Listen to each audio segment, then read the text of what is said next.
The Kansas sun in August of 1875 didn't just shine, it pressed down. It pressed down on the cracked earth of Harlan County like a hand that had forgotten how to let go.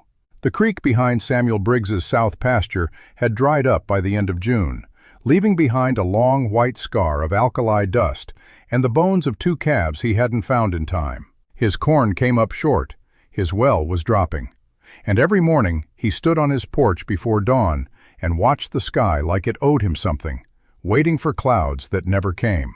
He was 53 years old. He had buried a wife and a daughter in the same autumn 7 years ago come October. He had kept the farm because there was nothing else to keep. And some mornings that felt like a reason, and some mornings it didn't feel like much of anything at all. The sound from the chicken coop came just after 7 in the morning. Not a fox, not a coyote. He knew those sounds, quick, frantic feathers and shrieking. This was slower, careful. The kind of sound a person makes when they are trying very hard not to make any sound at all. Samuel came off that porch without his boots.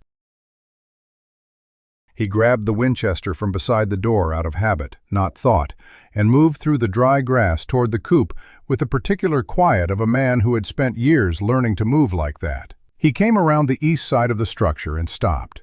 She was 9, maybe 10 years old, small even for that.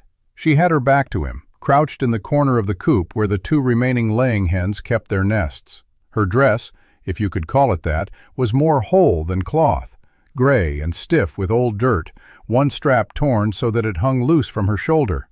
Her feet were bare, and the soles were so dark with dust and old blood that they looked like they'd been dipped in tar. Her hair, brown and matted, hung in clumps against a neck so thin Samuel could count the vertebrae from where he stood. She had 2 eggs in her hands. She held them against her chest like they were something precious. "Don't move," Samuel said. She froze. She did not drop the eggs. She did not run. She turned slowly, the way an animal turns when it already knows it's cornered, and running would only make the end come faster. And when she faced him, Samuel got his first look at her face. He had expected guilt. He had expected the sharp, calculating look of a child who'd been caught and was already working out what lie to tell. He had seen that look on 100 faces over the years, back when he wore a deputy marshal's badge before the farm, before Margaret, before everything. He had not expected this. Her eyes were huge, brown like creek water in autumn, and they were already flooding over, tears running tracks through the dust on her face. Her lip was split. There was a bruise along her left jaw that had gone that deep, ugly yellow that meant it was days old, which meant there was another one forming somewhere underneath it. Her nose was bleeding slightly at the left nostril, old blood dried to a rust-colored crust. She looked at the rifle in his hands, and she did not scream. She did not plead. She just sank. Her knees hit the dirt of the coop floor, and she folded down over those 2 eggs, curling her whole body around them, pressing her forehead to her own knuckles, and she made a sound that Samuel Briggs would hear in his sleep for the rest of his life. Not wailing. Not the loud, demanding cry of a child who wants something.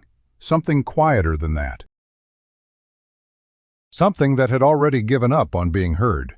"Please," she whispered. "Please, I wasn't stealing. I was just so hungry. Please don't call the sheriff. Please. I'll put them back. I'll put them back right now if you want me to. Just please don't call the sheriff." Before we go any further into this girl's story, I want to ask you something from the bottom of my heart.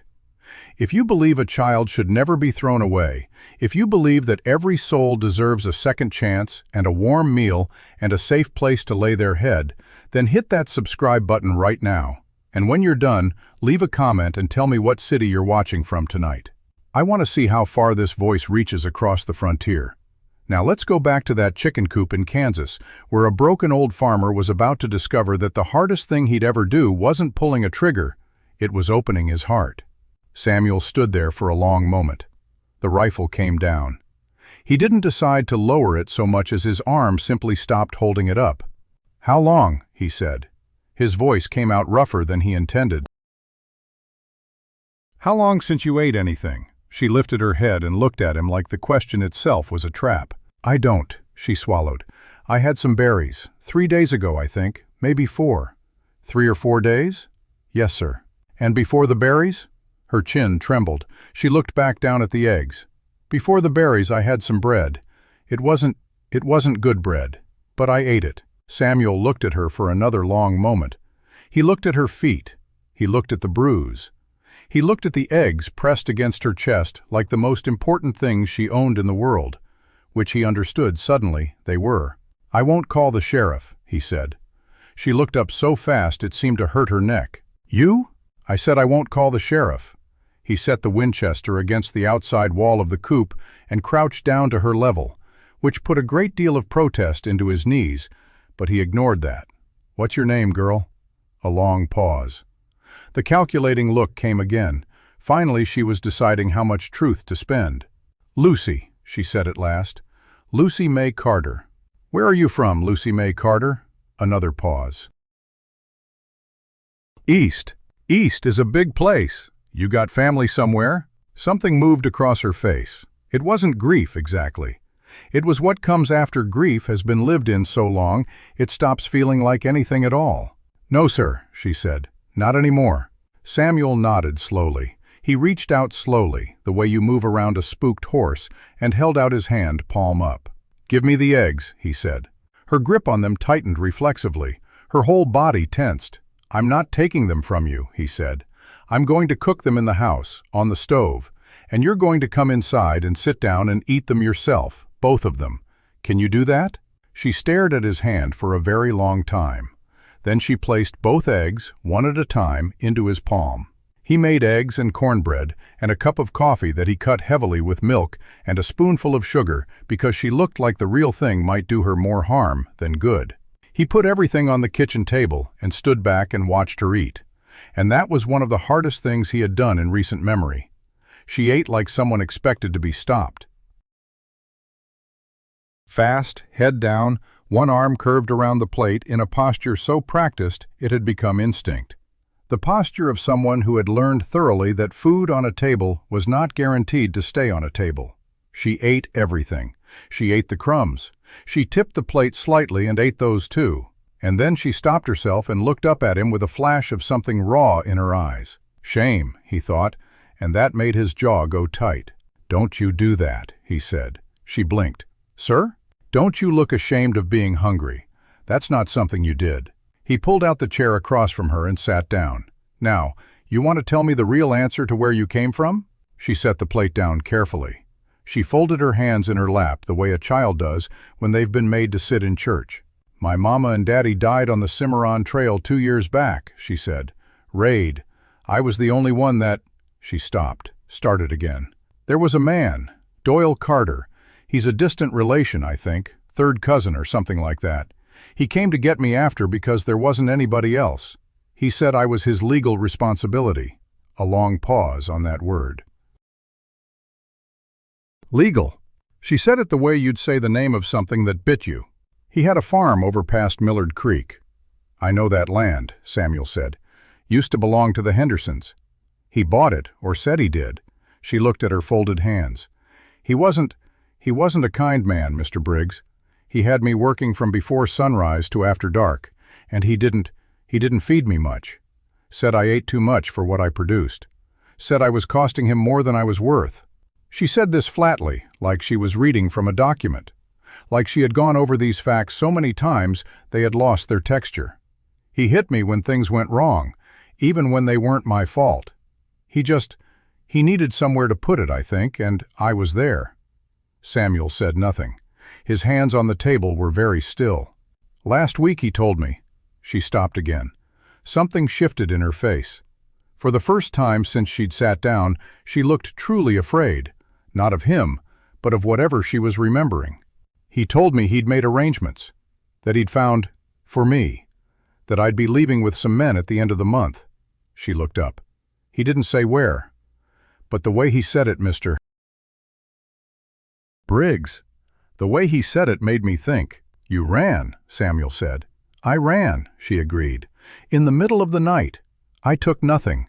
I just ran, and I kept running until I couldn't anymore. And then I walked, and then I kept walking.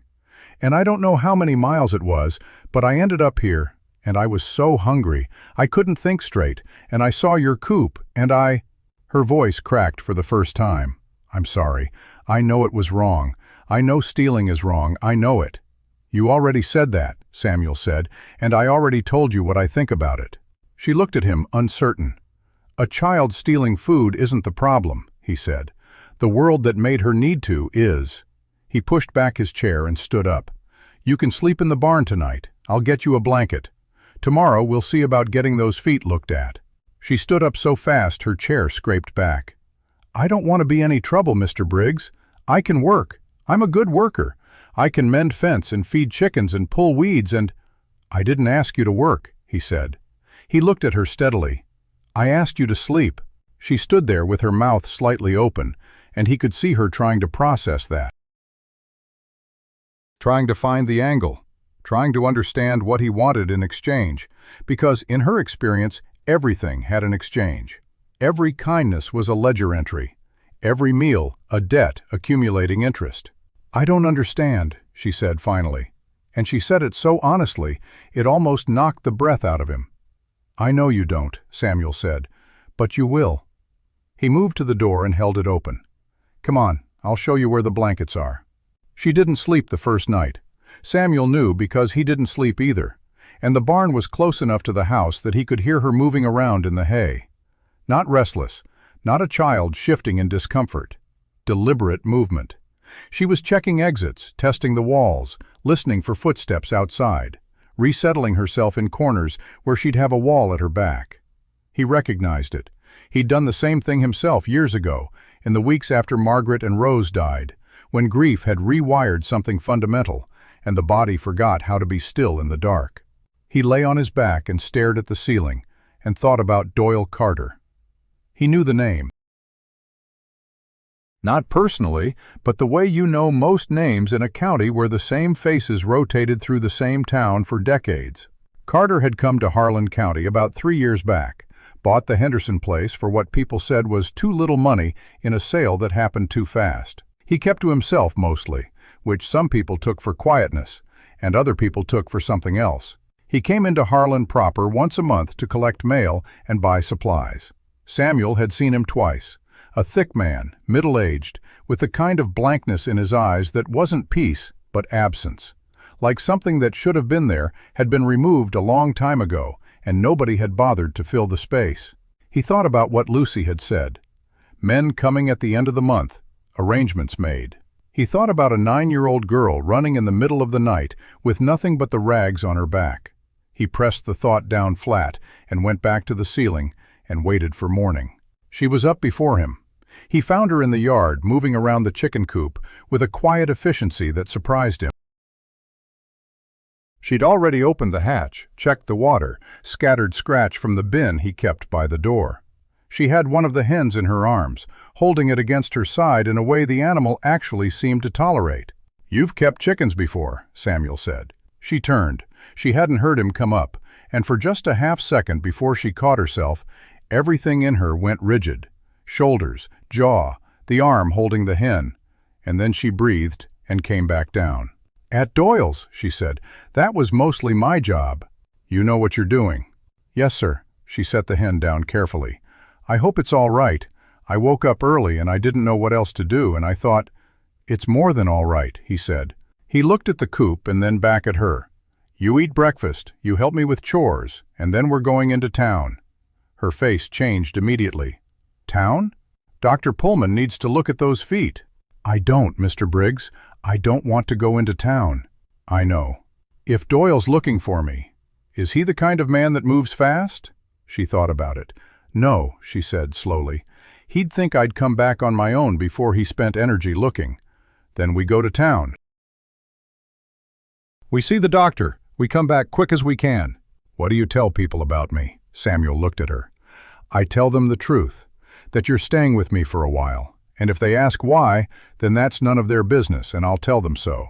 Something almost crossed her face then, something that in a child with different experience might have been the beginning of a smile. It didn't quite make it, but it tried. Dr. Elias Pullman had been the physician in Harlan County for going on 20 years, and he had the weathered patience of a man who had seen most of what human beings could do to themselves and to each other. He looked at Lucy's feet without comment, cleaned them with a thoroughness that made her grip the edge of the exam table until her knuckles went white, and did not ask a single unnecessary question until he was finished wrapping them.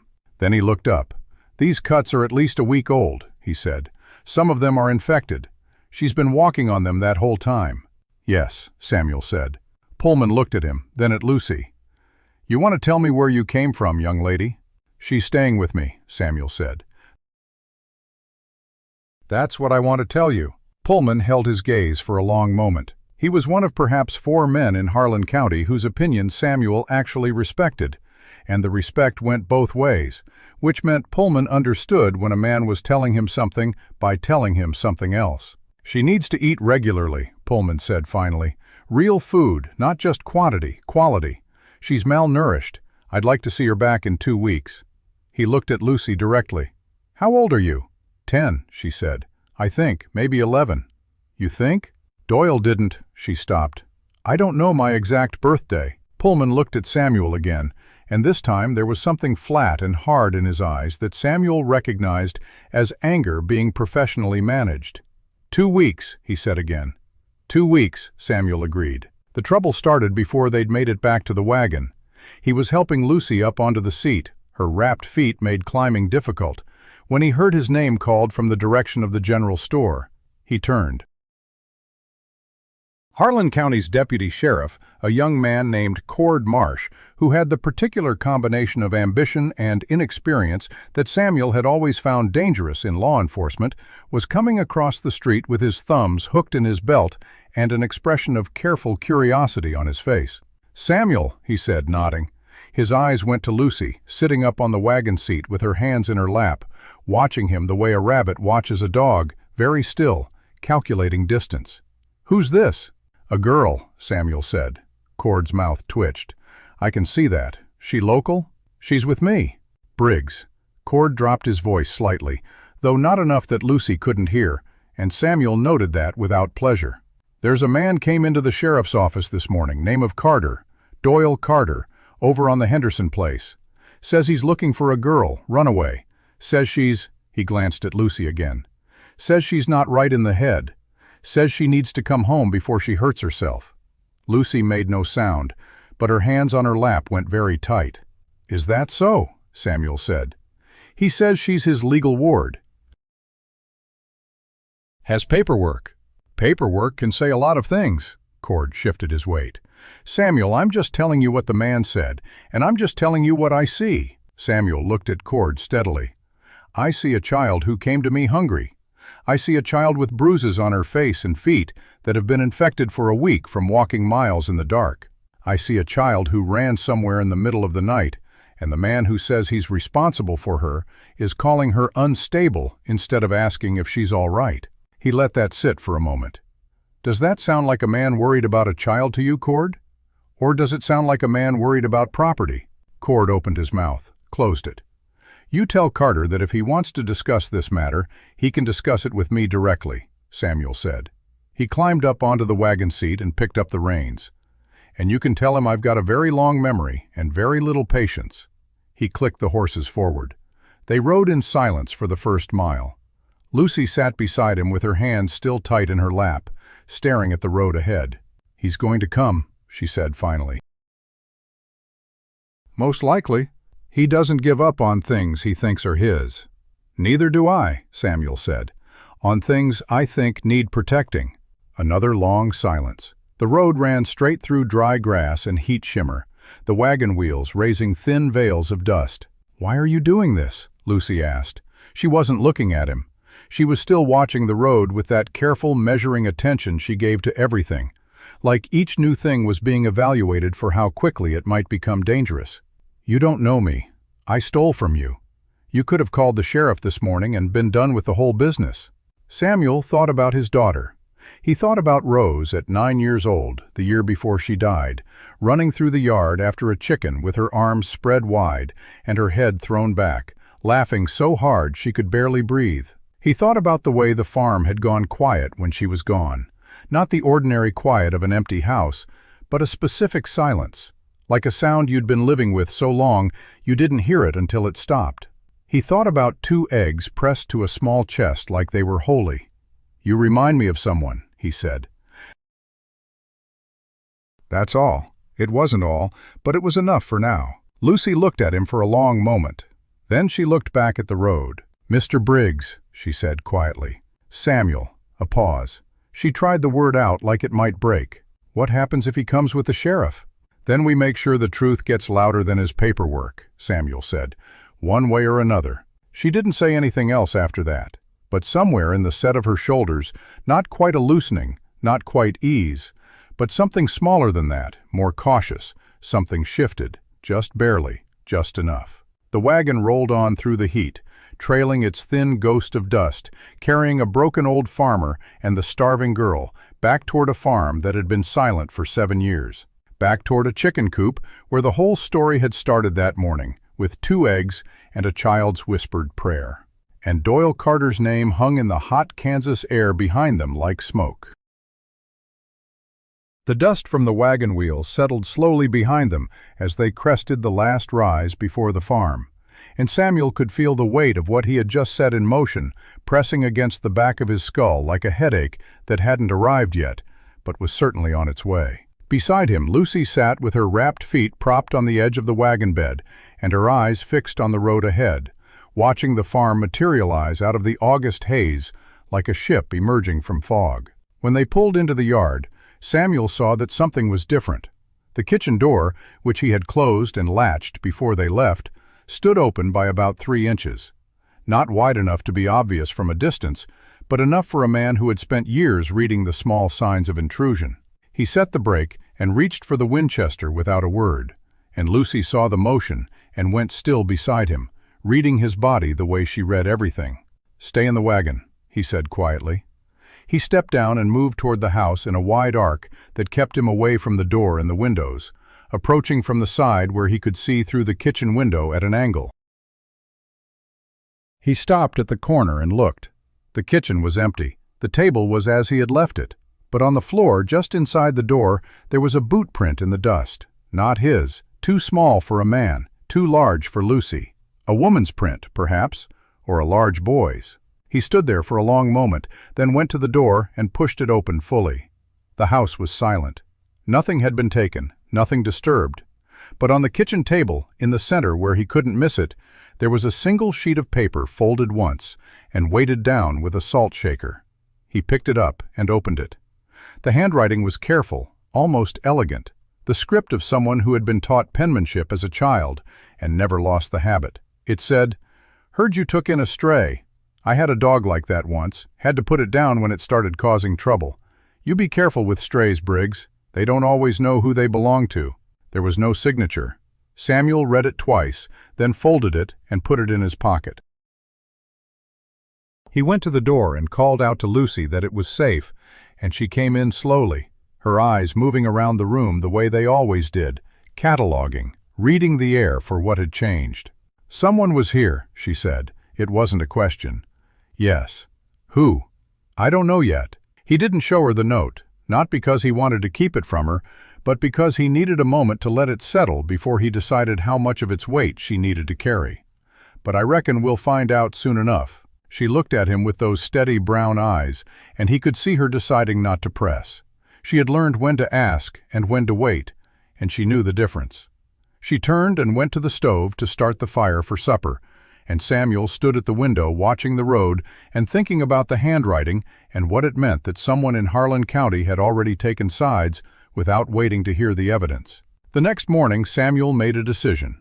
He would go to Judge Harlan directly, before Carter could get to him first, and he would lay out everything Lucy had told him about the arrangements and the men coming at the end of the month. He would not mention the note. Not yet. The note was a warning, and warnings were useful mostly for telling you who was nervous. He left Lucy at the farm with the Winchester and strict instructions to stay inside and bar the door and not to open it for anyone she didn't know. She nodded with the same flat seriousness she brought to everything, and he almost believed her. Almost. Judge Harlan's office was at the end of Main Street, in a building that had once been a bank and still had the heavy vault door in the back, which Harlan used for storing court records and the county's small collection of valuable evidence. The judge was at his desk when Samuel arrived, a small man with a large head, and the particular economy of speech that came from spending decades deciding things that mattered. "Samuel," he said, without looking up from the document he was reading. "Heard you'd been busy." "Word travels. Word travels faster when Cord Marsh is telling it." Harlan looked up. His eyes were pale blue and had the quality of being able to see through most things without seeming to try. "He was in here last night, after supper. Said you'd taken in a runaway from Doyle Carter's place. Said Carter was planning to press charges for harboring a fugitive." "Fugitive," Samuel repeated. "That's a strong word for a 10-year-old girl who ran from a man who was starving her." Harlan set down his pen. "Tell me," Samuel told him. He started with the chicken coop and the eggs and the bruises and the infected feet. And he told him about Lucy's story of the Cimarron Trail and the distant cousin who had turned her into labor he didn't have to pay for. He told him about the arrangements Carter had mentioned, the men coming at the end of the month, the way Lucy had described the look on Carter's face when he said it. When he finished, Harlan was quiet for a long time. He looked out the window at the street, where the morning heat was already beginning to shimmer off the boards of the boardwalk. "You're asking me to intervene in a legal guardianship based on the testimony of a child," he said finally. "I'm asking you to investigate based on the condition of a child," Samuel said. "Those are different things." Harlan turned back to him. "Do you have any evidence beyond her word?" "Not yet. Then I can't revoke his guardianship.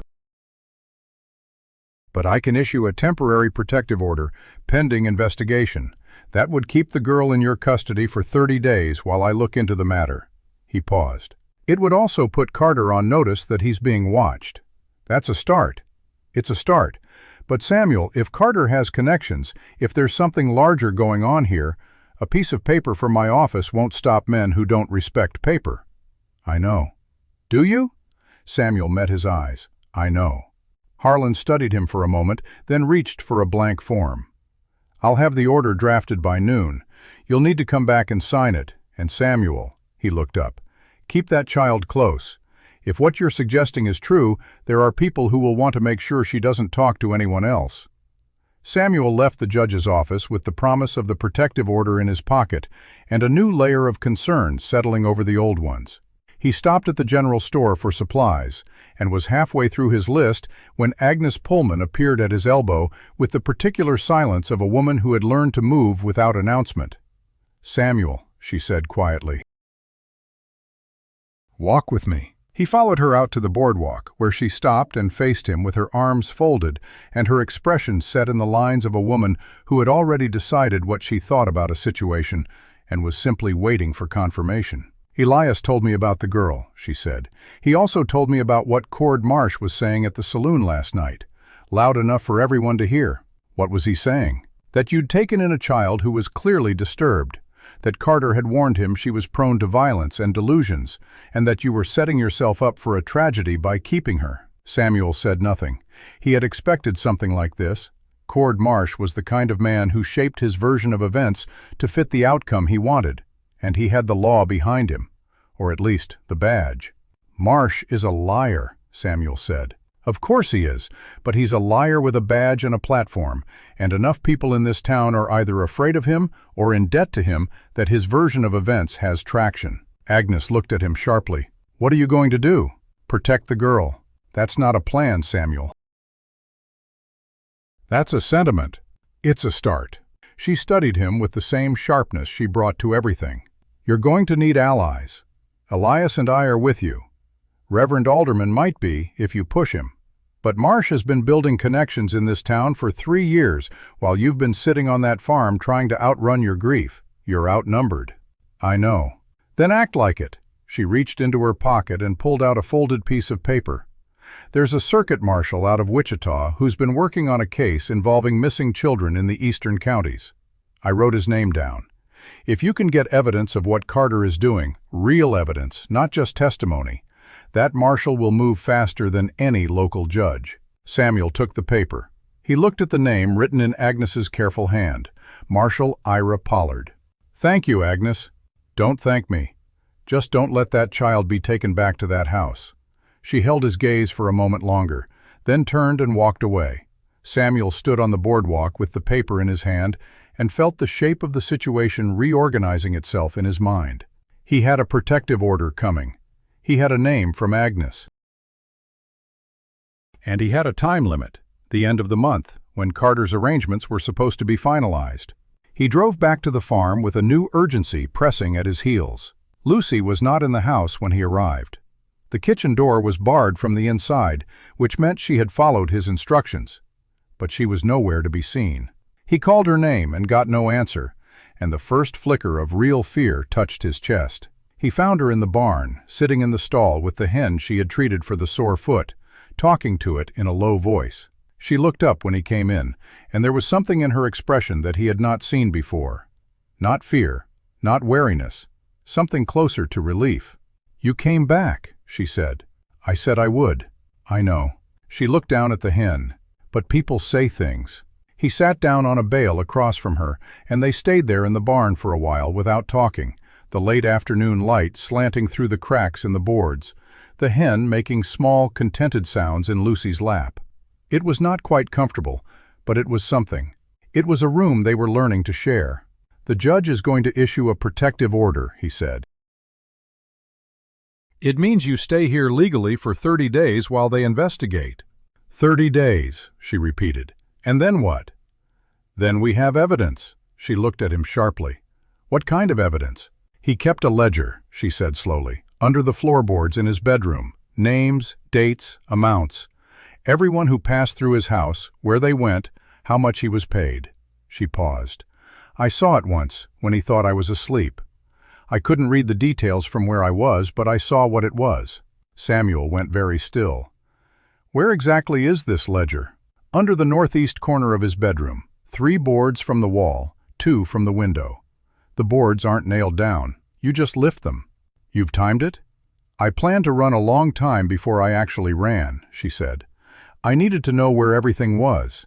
He looked at her for a long moment, at the careful composure of a child who had been forced to learn the layout of a prison because she had always known she would have to escape. "If that ledger exists," he said, "and if it shows what you think it shows, it would be enough for the circuit marshal. Then we need to get it." "We need to get it," he agreed. "And I need to get it without Carter knowing." She was quiet for a moment. Then she said very carefully, "He rides to town every Monday morning, regular as church. Leaves at 8, back by noon. If someone were to go to the house while he was gone—" "Someone," Samuel said. "Someone who knows exactly where the ledger is and exactly how to move without making noise." He looked at her. She looked back at him with those brown eyes that had seen too much and learned too fast, and he understood that she was not offering to go because she wanted to, but because she was the only one who could. "No," he said. "Mr. Briggs, Samuel, and no. Let me explain. I know what you're going to say. You know the house, you know the floorboard, you know how to be quiet. You've already proven all of that. But I am not sending a 10-year-old girl into the house of a man who was planning to sell her to pay his debts. I'm not asking you to send me. I'm telling you I can do it." The distinction clearly mattered to her. It was the same distinction she had made before, about unsent versus sending. He heard it, and he understood it, and he still said no. "We'll find another way," he said.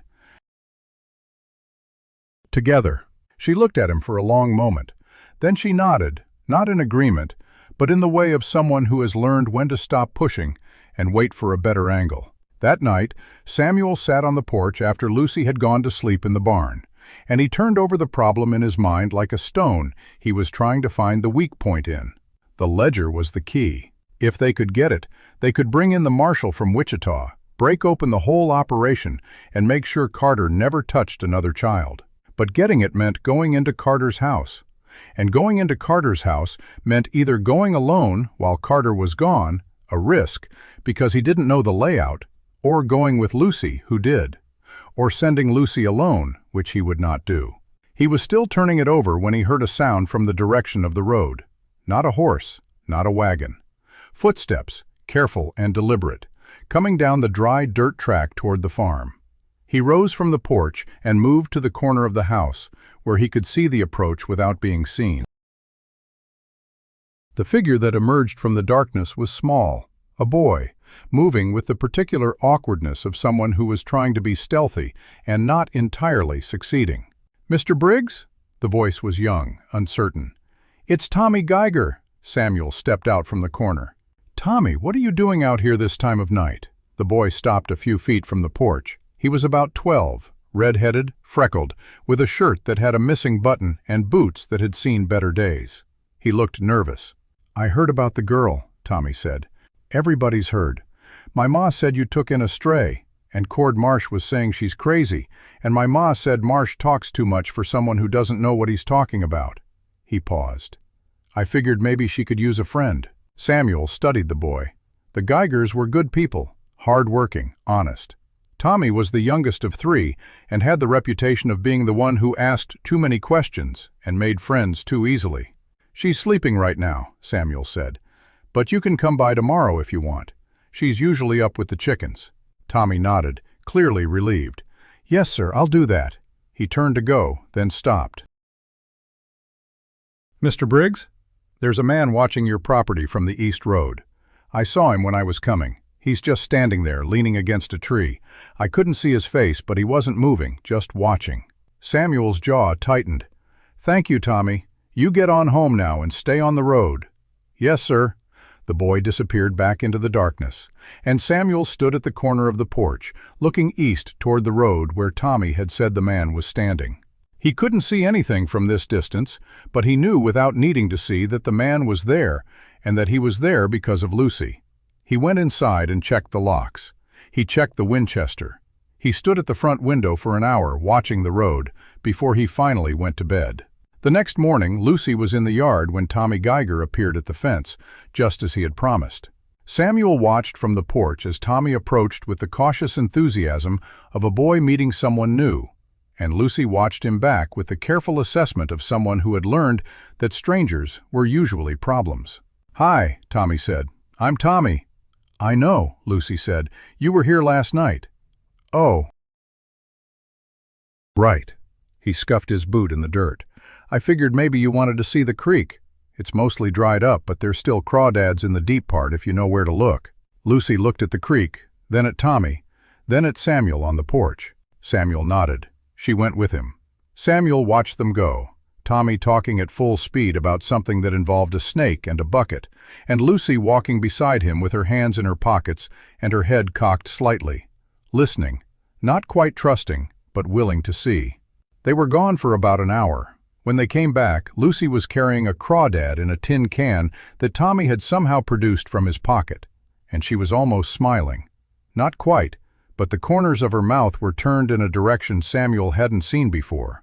"He says there's a pond on the north end of his family's property," Lucy said, setting the can on the porch. "With real fish. He says he'll take me there tomorrow if I want. You want to go?" She considered the question with the seriousness she brought to everything. "Maybe," she said. "He talks a lot. But he's not mean. That's a good start." She looked at him with that sideways look that was becoming familiar. "I suppose it is." The week that followed was the strangest Samuel had lived in years. Mornings were chores, breakfast, the slow work of keeping a farm running through a drought. Afternoons were Lucy and Tommy disappearing into the landscape and returning with stories of crawdads and horned toads and a dead snake that Tommy had found and insisted on showing her, even though she had not asked to see it. Evenings were supper on the porch, Lucy talking in short bursts about what she had seen, Samuel listening, the heat finally loosening its grip as the sun went down. The protective order arrived from Judge Harlan's office on Wednesday, delivered by a boy on a mule. Samuel read it 3 times, then pinned it to the inside of the kitchen door where it could be seen. He didn't know if paper would stop Doyle Carter, but it was something. On Friday, Agnes Pullman came by with a basket of preserves and a letter from her sister in Wichita, which she said had nothing to do with anything, but which Samuel understood was a way of checking on them without being obvious about it. She looked at Lucy for a long moment, asked her a few careful questions, and left with an expression that Samuel recognized as the look of a woman who was already planning her next move. And on Saturday, Doyle Carter came back. Samuel was in the barn when he heard the horse, and he stepped out with his hands loose at his sides and watched Carter ride into the yard with the same unhurried deliberation he had shown at the fence weeks before. This time Carter did not stop at the gate. He rode through it and pulled up about 20 feet from the house, looking down at Samuel with those small, patient eyes. "Briggs," Carter, "I got word about your protective order." "Then you know the situation." "I know that a judge who doesn't know the whole story has made a decision based on a child's lies." Carter dismounted, slowly, letting the movement say what he wanted it to say. "I'm here to give you one last chance. Send the girl back, and I won't press charges for harboring. We'll call it a misunderstanding and move on." Samuel looked at him steadily. "I'm not sending her back. You're making a mistake. I've made a lot of mistakes in my life, Carter. This isn't one of them." Carter's eyes flickered, something cold moving underneath the surface. "You don't know what you're involving yourself in." "I know exactly what I'm involving myself in. The question is whether you know what's about to happen to you." They stood there in the yard, the heat pressing down, the dry grass crackling underfoot. Samuel could feel the weight of the rifle inside the barn, could feel the distance between where he stood and where Carter stood, could feel every possible outcome of the next few seconds. But Carter did not reach for his gun. He stood for a long moment, then smiled, a thin expression that did not reach his eyes. "Enjoy your 30 days, Briggs," he said. "They'll go faster than you think." He mounted his horse and rode out of the yard without looking back. Samuel stood there until the dust settled, and then he turned and went into the barn. Lucy was in the stall with the chicken, her hand resting on the hen's back, her face very still. "He's not going to wait 30 days, she said. "I know. Those men are coming at the end of the month." "That's next week." "I know." She looked at him, and for the first time since she had arrived, he saw something like fear in her eyes. Not the fear of a child who is afraid of being hurt. The fear of someone who knows exactly what is coming and has been through it before. "Then what do we do?" Samuel thought about the ledger under the floorboard. He thought about the man on the East Road. He thought about Agnes Pullman's letter and the circuit marshal in Wichita, and the countdown that was ticking faster than he had expected. "We get the ledger," he said. "Tomorrow." "Tomorrow's Sunday." "Carter goes to church, every Sunday without fail. That's our window." She looked at him for a long moment, then nodded. She did not say anything about him changing his mind about her coming. She did not need to. They both knew what was about to happen. They spent the rest of that afternoon preparing. Samuel checked the Winchester and cleaned it. Lucy drew a map of Carter's house on the back of an old feed sack, marking every door, every window, every creaking floorboard. She marked the path from the tree line to the back step, the loose board that didn't make noise, the exact location of the northeast corner of the bedroom. When she was done, she looked at the map and then at Samuel. "There's something else," she said. "The men who are supposed to come for me.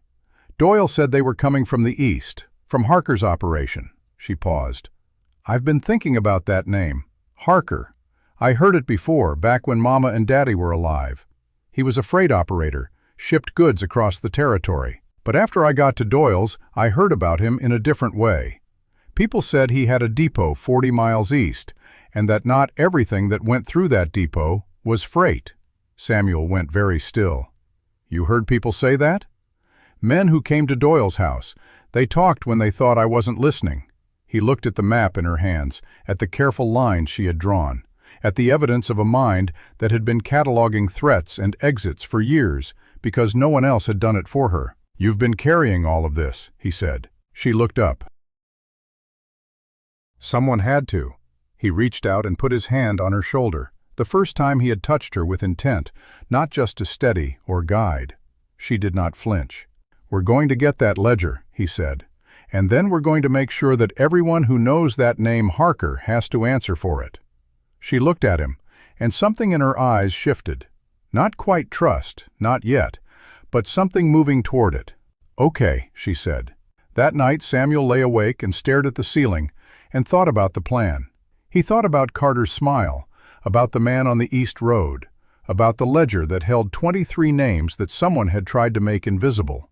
He thought about Lucy in the barn, sleeping with her list of names under her pillow because she had learned that paper could hold what people forgot. And he thought about what Agnes had said, that the circuit marshal would move if there was evidence. Tomorrow there would be evidence. Or there would be nothing, and they would have to decide what came after that. The moon was high and the farm was silent. And somewhere in the darkness, a horse moved on the east road, slow and deliberate, watching. It was waiting, just like everyone else.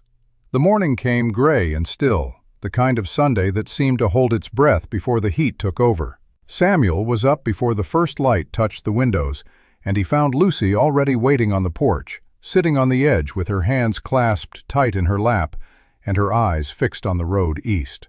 She had braided her hair tight against her head, the way she always did when she meant business, and she was wearing the boots that Agnes Pullman had sent over, 2 sizes too large, but stuffed with rags to make them fit. She looked up when he came out, and her face was set in that particular expression he was coming to recognize as her battle face, the one she wore when she was about to do something hard and had already decided that feeling afraid was a luxury she could not afford. "You ready?" he asked. "I've been ready since the night I ran," she said. They took the wagon as far as the brush line a quarter mile from Carter's property, then went the rest of the way on foot. Samuel carried the Winchester, and Lucy carried nothing but her knowledge of the ground under her feet, and the map she had drawn in her head over 2 years of watching and waiting and memorizing. The morning was quiet. No birds, no wind, the kind of quiet that feels like the world is listening. They reached the tree line at the edge of Carter's property at 7:45 by Samuel's pocket watch.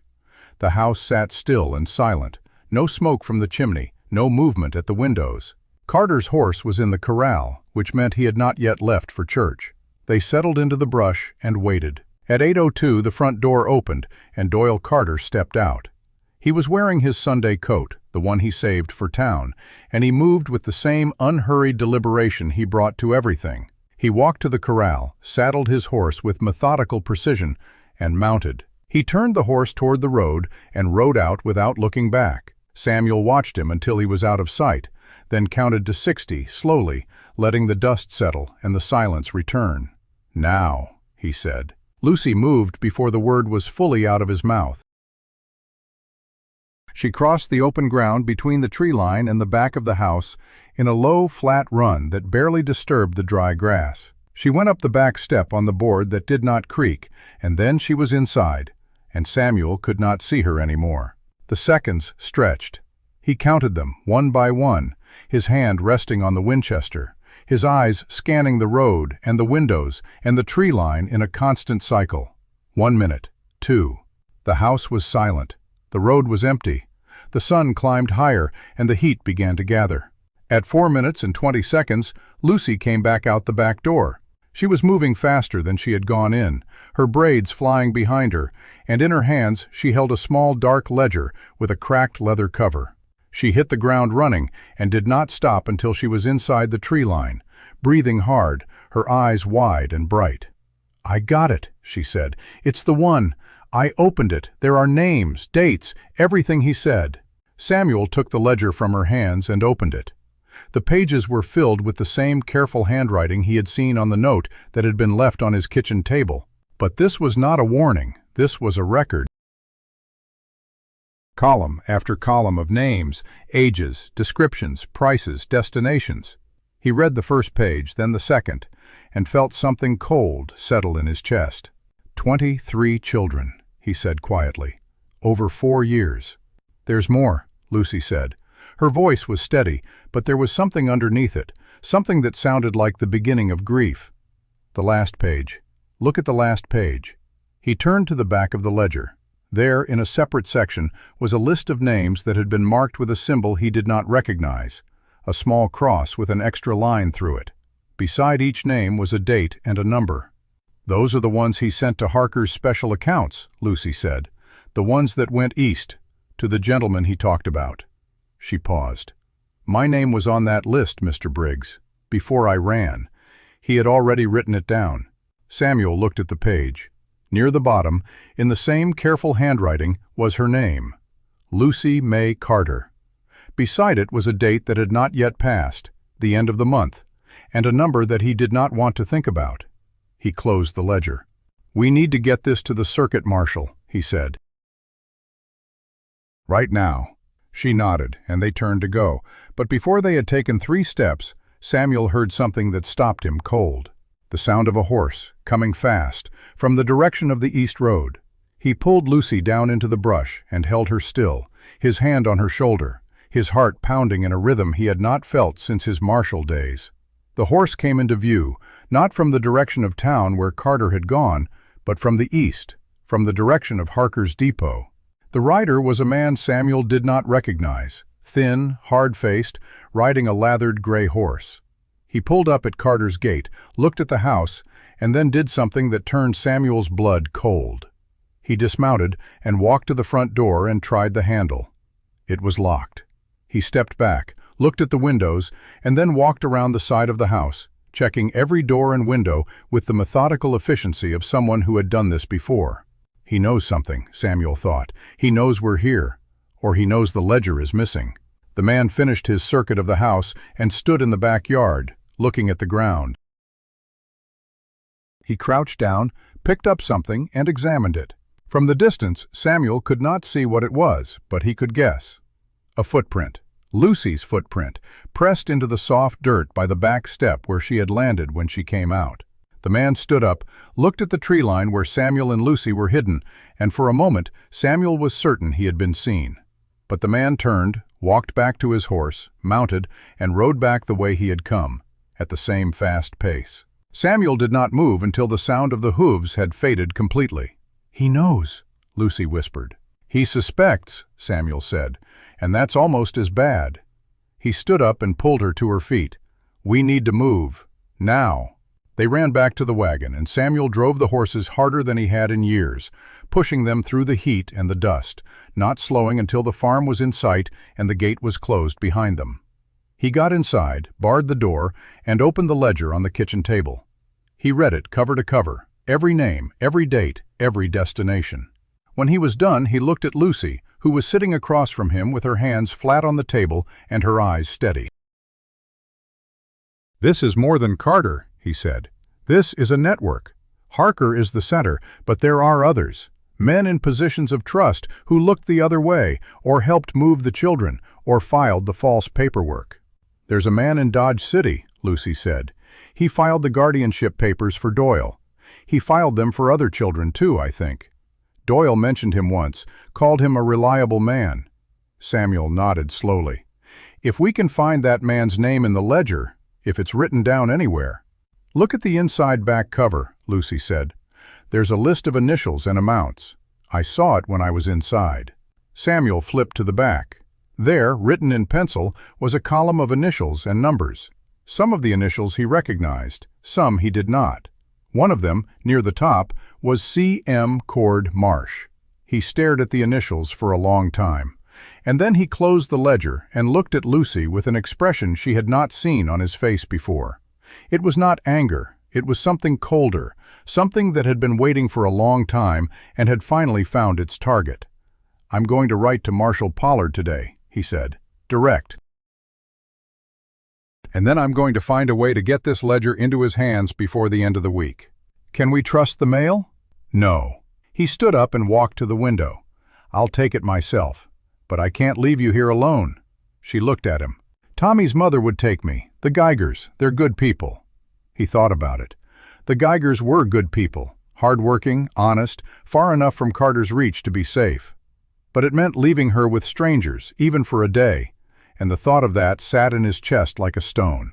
"I'll ask her," he said.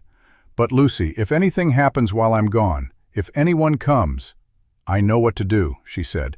"I've been running my whole life." He looked at her, and he saw not a child, but a survivor. Someone who had learned to read danger the way other children learn to read books. It was not something she should have had to learn, but she had, and it was the only thing keeping her alive. "All right," he said, "I'll talk to Mrs. Geiger tonight."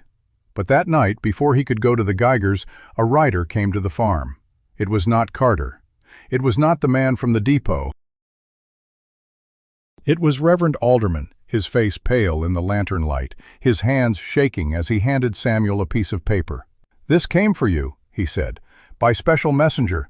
I thought you should have it immediately." Samuel unfolded the paper. It was a telegram, brief and urgent. "Wichita Circuit Office confirms operation. Evidence needed. Hold position. Marshal Pollard en route. ETA, 4 days. Do not engage. Repeat, do not engage." Samuel read it twice, then looked at the Reverend. 4 days, he said. 4 days until the marshal arrives, Alderman said. "Can you keep her safe that long?" Samuel looked at the farmhouse, at the light in the kitchen window where Lucy was waiting, at the darkness beyond the fence where Carter and Harker's men were surely watching. "I'll keep her safe," he said, "one way or another."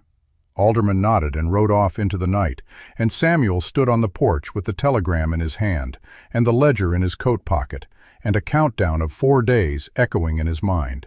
4 days. He did not know yet that Harker had already moved his timetable up. He did not know that the men who were supposed to come at the end of the month were already on the road, riding through the night, 3 days ahead of schedule.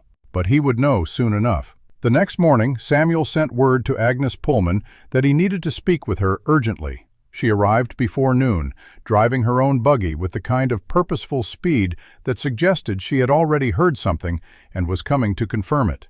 "They're moving," she said without greeting as she stepped down from the buggy. "I have a friend in the telegraph office in Dodge City.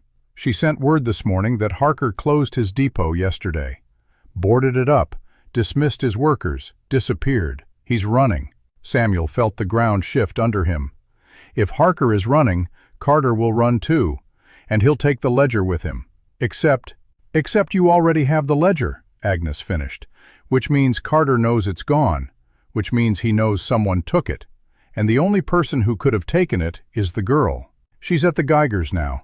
I sent her there this morning, before dawn. Agnes nodded, but her expression did not relax. The Geigers are good people. But Samuel, if Carter is desperate, and a desperate man with nothing left to lose is the most dangerous kind, he won't stop at the Geigers' fence. I know.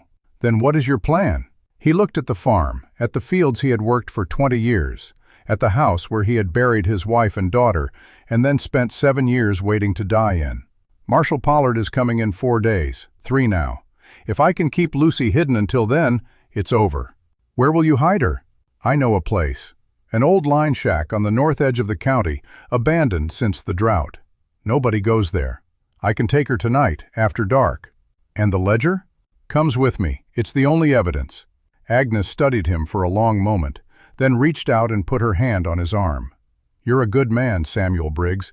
You've been hiding from the world for 7 years, but you're still a good man. Don't forget that. He didn't have an answer for that. He just nodded, and she climbed back into her buggy and drove away. That afternoon, Samuel packed a bag with supplies and the ledger and the Winchester. He wrote a letter to Marshal Pollard, detailing where he would be and what he had found, and he gave it to Tommy Geiger with instructions to deliver it only if Samuel did not return within a week. Tommy took the letter with a solemnity that made him look older than his 12 years. I'll keep it safe, Mr. Briggs.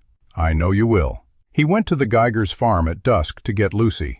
She came out with her braids tight and a small bag of her own, not much more than she had arrived with, and she looked at Samuel with the same steady assessment she brought to everything. He's coming tonight, isn't he? She asked. I don't know, but we're not going to be here when he does. They rode north in the wagon, into the fading light, the line shack just visible on the horizon as the sun went down.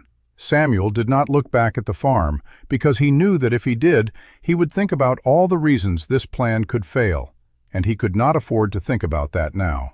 The line shack was exactly what she had expected, a single room with a dirt floor, a wood stove, a cot, and a smell of dust and old hay. Samuel lit a lantern and checked the corners and the ceiling and the door latch, and then he sat down on the cot and looked at Lucy. It's not much, he said. It's better than where I was sleeping last month, she said. She sat down on the floor across from him, her back against the wall, her hands in her lap. It's quiet. It's quiet. They sat in the quiet for a while, the lantern flickering, the night pressing in around them. Samuel thought about the ledger in his coat, about the names and the dates and the initials that connected half the county to a network of cruelty he had not known existed until a girl stole 2 eggs from his chicken coop. "Mr. Briggs," Lucy said. "Samuel. Samuel." She tested the word again. "What happens after the marshal comes? After all of this is over?" He thought about that. He had not let himself think about after, because after had always seemed like something that happened to other people. "If the ledger is enough," he said, "Carter goes to prison. Harker goes to prison. The people who helped them go to prison. And you—" He stopped. "I what?" "You get to decide." He looked at her. "You get to decide where you want to be, who you want to be, what you want to do with the rest of your life." She looked at him with those brown eyes that had seen too much, and for a moment he saw something flicker in them. Not hope, not exactly, but the beginning of something that might become hope if it was given time. "I'd like to stay on the farm," she said quietly, "if that's all right, with the chickens." Samuel felt something crack open in his chest, the same thing that had cracked open the first time he saw her on her knees in the coop. He did not trust himself to speak, so he just nodded. She nodded back. They stayed in the line shack for 2 days, moving between the cramped interior and the small patch of shade outside the door, eating the provisions Samuel had packed, keeping the lantern low at night. On the second night, Samuel heard something that made him go still. Horses, multiple horses, moving slow, not on the road, but through the brush to the east. He blew out the lantern and moved to the window, peering through the crack between the boards. In the darkness he could make out shapes, 3 riders, moving in a line, scanning the ground with the purposeful attention of men who were tracking something. He did not need to see their faces to know who they were. Carter had found them. He turned to Lucy, who was already on her feet, her eyes wide and her breath steady. "Back door," he whispered. "Through the scrub to the ravine. I'll hold them here." "I'm not leaving you." "You are, because if they catch you, everything we've done means nothing. The ledger, the names, the children who are still waiting to be found, none of it matters if they get you back." She looked at him, and for a moment, he saw the war in her eyes. The same war that had been raging since the night she ran from Carter's house. The war between survival and loyalty, between the instinct to run and the longing to stay. "Go," he said. She went. He watched her disappear into the darkness, and then he turned to face the door, the Winchester in his hands, the ledger in his coat, and the countdown of 3 days still ticking in his mind. The riders were getting closer. He could hear their voices now, low and urgent, and he recognized one of them. "Carter." "Search the shack," Carter said. "She's here. I can feel it." Samuel raised the rifle and waited. The first man reached the door and pushed it open. He did not see Samuel in the darkness, not until it was too late. Samuel brought the stock of the rifle up and caught him across the jaw, and the man went down without a sound. But the noise was enough. The other 2 riders turned, and Samuel heard the unmistakable click of a hammer being pulled back. He stepped out of the shack into the moonlight, the Winchester leveled at the second rider, who he recognized as one of the men from Cord Marsh's office. "I don't want to shoot you," Samuel said, "but I will." The man hesitated. Behind him, Carter's voice cut through the night. "He doesn't have the girl. She ran. Find her." The man looked at Samuel, then at the darkness beyond the shack, and made his choice. He turned his horse and rode after Carter, who was already moving into the brush where Lucy had disappeared. Samuel ran. He ran through the scrub and the dry grass, following the direction Lucy had taken, cursing his age and his knees and the years he had spent sitting on a porch waiting to die. He reached the ravine and slid down the embankment, landing hard at the bottom, and found her crouched behind a rock, her eyes wide, her breath coming in short gasps. "They're coming," she said. "I know. What do we do?" He looked around the ravine. It was deep enough to provide cover, but it was also a trap. If Carter found the entrance, they would have nowhere to go except up, and up meant open ground. "We wait," he said. "We stay quiet, and we wait." They pressed themselves against the ravine wall, the ledger between them, the sound of the riders circling above them like wolves around a wounded calf. Minutes passed. The voices grew louder, then fainter, then louder again. And then, a sound that Samuel had not expected. A gunshot. Not from above, from somewhere to the north, distant but distinct. The rider stopped. He heard Carter's voice, sharp and questioning, and then the sound of horses moving away, fast, toward the source of the shot. Samuel did not move for a long time. Neither did Lucy. When the silence had fully settled, he looked at her. "That was a signal," he said. "Someone's out there." "Who?" He thought about the telegram. He thought about Agnes Pullman and her web of connections. He thought about Tommy Geiger with the letter in his pocket. "I don't know," he said. "But we're going to find out." They climbed out of the ravine as the first light of dawn began to touch the sky, and they walked north, toward where the shot had come from, the ledger heavy in Samuel's coat and the hope of rescue flickering like a candle in the dark. The dawn came slowly, the way it does when you are walking toward something you do not understand, and every step feels like a decision you cannot take back. Samuel led the way through the dry grass, the Winchester in his hands and the ledger in his coat, and Lucy followed a step behind him, her eyes scanning the landscape with the same methodical attention she brought to everything. She did not ask questions. She had learned that questions slowed you down, and right now, speed was the only thing that mattered. The gunshot had come from the north, from a direction that did not lead to any road or settlement that Samuel knew of. There was nothing north of the line shack but open prairie and the old stage road that had been abandoned when the railroad came through 10 years ago. It was the kind of place where a man could disappear, and that was exactly what Samuel was counting on. They walked for an hour, the sun climbing higher, the heat beginning to press down. Samuel stopped twice to listen, once to check the horizon, and each time the silence was complete. The riders had not followed. Either the gunshot had drawn them away, or they had given up the chase for reasons Samuel did not want to think about. They crested a low rise and saw it, a small camp in the hollow below, a single horse tied to a scrub bush, a low fire burning with the careful restraint of someone who did not want to be seen. A man sat beside the fire, facing away from them, his shoulders broad and his hat pulled low. Samuel raised the Winchester. "Stay here," he whispered to Lucy. He walked down the slope, making no effort to be quiet. The man did not turn around, which told Samuel either he was very confident or very deaf, and neither option was reassuring. "State your business," Samuel said, stopping about 20 feet from the fire. The man turned.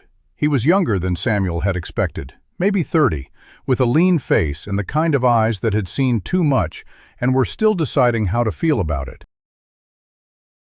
He wore a marshal's badge on his vest, and he looked at Samuel with the flat assessment of someone who had been in law enforcement long enough to read a man's intentions from his posture. "You Samuel Briggs?" the man asked. "I am. Name's Jasper Tate, Deputy U.S. Marshal, out of Wichita. Marshal Pollard sent me ahead." He stood up slowly, keeping his hands visible. "Heard you had a ledger and a girl. Heard you were in trouble." Samuel lowered the rifle. "You heard right. Pollard's 2 days out. He sent me to find you and get you somewhere safe until he arrives." Tate looked past Samuel to the top of the rise, where Lucy had appeared, standing with her arms at her sides and her chin up, watching him with the same careful assessment she brought to every new person. "That her?" "That's her." Tate looked at her for a long moment, and something in his expression shifted, a flicker of recognition that was not recognition of her face, but of what she represented. He had seen children like her before. He had been looking for them for 6 months. "Ma'am," he said, with a nod that was more respectful than Samuel had expected from a man with a badge. Lucy did not respond. She just looked at him and then at Samuel, waiting for the signal that said this man was safe. "He's with the marshal," Samuel said. "He's here to help." She came down the slope slowly, stopping beside Samuel, her hand resting lightly on his sleeve. It was the first time she had touched him intentionally, not in fear or in need, but in the simple gesture of standing with someone she trusted. Tate noticed. He did not comment. "There's a cabin about 5 miles northeast," Tate said. "Abandoned, but the roof is sound and there's a well. We can hole up there until Pollard arrives." "Carter is still out there," Samuel said. "He's got men. Marsh is involved too." "I know. Pollard's been building a case against Marsh for months. He's got testimony from 3 other witnesses in 2 counties. The ledger will seal it." Tate looked at Lucy again. "She's the key witness. If Carter gets to her, he won't." "I believe you." Tate said it simply, and Samuel understood that it was not an empty sentiment. It was the assessment of a man who had seen enough to know when someone meant what they said. They rode double on Tate's horse, Lucy in front of Samuel, the ledger pressed between them. Tate walked beside them, leading the horse at a steady pace, his eyes moving constantly across the landscape. He did not talk much, but when he did, it was to point out places where a man could hide, or to note the direction of the wind, or to ask Lucy questions about the layout of Carter's farm in a voice that was careful and patient and did not push. She answered him in short bursts, giving him what he needed and no more. He did not ask about the bruises or the infected feet or the list of names she carried in her memory. He asked about sight lines and door hinges and the direction of the prevailing wind, because those were the things that would matter when they went to take Carter down. The cabin was exactly as Tate had described. A single room with a stone fireplace, a dirt floor that had been packed hard by years of use, and a roof that had been patched more than once, but held. There was a well in the back, still producing water, and a small corral that Tate said could hold a horse if they needed it. Samuel built a fire in the hearth while Tate checked the perimeter. Lucy sat in the corner with the ledger open on her lap, reading the name she already knew by heart, tracing her finger over the handwriting that had recorded her own fate before she had run. "Marshall Tate," she said without looking up. Tate turned from the window. "Just Jasper, ma'am." She looked at him. "There's a name in here, near the back, initials only, D.M. Do you know who that is?" Tate's face went very still. "Why do you ask?" "Because there are more payments to D.M. than to anyone else in the book. More than Carter, more than Marsh." She held his gaze. "I think that's the man who filed the paperwork, the one in Dodge City who made everything legal." Tate walked over and looked at the page she had open. He studied it for a long time, and when he looked up, his expression was something Samuel had not seen before on a lawman's face. It was the expression of a man who had just found the piece of a puzzle he had been searching for, and was not sure whether to feel relief or dread. "Delbert Maynard," Tate said, "clerk of the circuit court in Dodge City. Been there for 15 years. Everyone trusts him." He paused. "Including Marshall Pollard." "You didn't know?" "I suspected. I didn't have proof." He looked at Lucy with something that might have been respect. "You just gave it to me." She looked back down at the ledger, and for a moment, Samuel saw something move across her face. Not pride, not satisfaction, but the quiet recognition that the names in the book were no longer just names. They were evidence. And evidence was the only thing that stood between justice and the kind of men who thought children were currency. They stayed in the cabin for the rest of that day, taking turns watching the approaches, eating the provisions Tate had brought. As the sun began to sink, Tate sat on the stoop, cleaning his rifle, and Samuel sat beside him, the ledger in his lap. "Pollard will want to take Carter alive," Tate said. "For the trial." "I know. But if it comes down to it, if the girl is in danger, I won't let him touch her." Tate nodded. "I didn't think you would." They sat in silence for a while, watching the light fade. Inside the cabin, Lucy had fallen asleep on the cot, the ledger tucked under her arm like a child's doll, her face slack and peaceful in a way Samuel had not seen since the day she arrived. "Briggs," Tate said quietly. "You know this changes things, right? After this is over, you're not just a farmer anymore. You're a witness. You're part of something bigger." Samuel looked at the horizon. "I'm just a man who found a girl in his chicken coop. You're a man who chose to do the right thing. That's rarer than you think." They did not say anything else. The stars came out, one by one, and the night settled around them like a blanket that was not quite warm enough. Samuel was woken in the darkest part of the night by a sound that did not belong. He came awake with his hand on the rifle, his heart already beating fast, and he saw Tate standing at the window, his body rigid, his hand raised in a signal for silence. "Riders," Tate whispered. "Coming from the south, 3 of them." Samuel was on his feet. He crossed to the cot and put his hand on Lucy's shoulder, and she was awake instantly, the way she always was, without confusion or complaint. "They're here," she said. "They're here." He pulled her behind the stone chimney, where the walls were thickest, and Tate moved to the door with his rifle up. The riders stopped about 50 yards from the cabin. Samuel could see their shapes in the moonlight. 3 men on horseback, one of them with a lantern that cast a weak yellow pool around them. He recognized the man holding the lantern. It was Cord Marsh. "Briggs!" Marsh called out, his voice carrying through the still air. "I know you're in there. I know you have the girl, and I know you have something that belongs to the county." Samuel did not answer. "I'm not here to fight you, Briggs. I'm here to offer you a deal. Give me the ledger and the girl, and I'll make sure you walk away from this. No charges, no consequences. You go back to your farm, and we pretend this never happened." Tate looked at Samuel. His face was unreadable. "He's lying," Lucy whispered from behind the chimney. "I know." "Marsh is deputy sheriff of this county," Mersham continued. "He has lawful authority to take custody of the child under the guardianship order. You resist, and I will use that authority." "Guardianship order was issued by a corrupt official," Tate said, loud enough to carry. "We have evidence that the entire chain of custody is fraudulent." The silhouette of Marsh did not move. "Turn yourself in, Briggs. Last chance." Samuel looked at Tate. Tate looked at Samuel, and in that look, an agreement passed between them, wordless and complete. Samuel stepped to the door and opened it. He walked out into the moonlight, the Winchester held low, his hands visible. "I don't have the girl," he said. "She's not here." Marsh's head tilted. "You're lying. I sent her north with a man from the circuit marshal's office. She's already out of your reach. The ledger is with her." He held Marsh's gaze. "You're too late." For a long moment, no one moved. Samuel could feel the tension in the air, the weight of 3 men deciding whether to believe him or to call his bluff. Then Marsh laughed.